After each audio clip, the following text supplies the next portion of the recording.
Hey guys, it's Rolando, your credit coach from the beautiful city of Los Angeles here in Echo Park.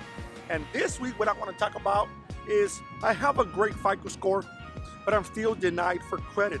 Why is that?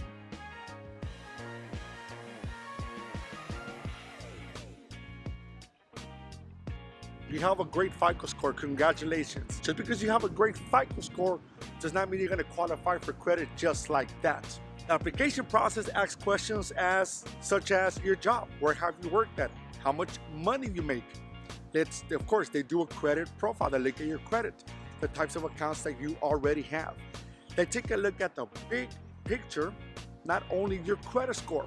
The longer you've been at your job, plus the more money you make, plus. Because it's not so much the credit you're applying for, it's the big picture. It's the overall picture of what the future will look like if you make enough money, if you have stability with your job, if you were to acquire new credit. A great FICO score is not enough. Take a look at how you're answering those questions. Also, that goes for if you're applying for high-end credit cards like an Amex, Discover credit card, Capital One cards. A lot of them require for you to have great stability, such as your income, your job, and of course, a great FICO score.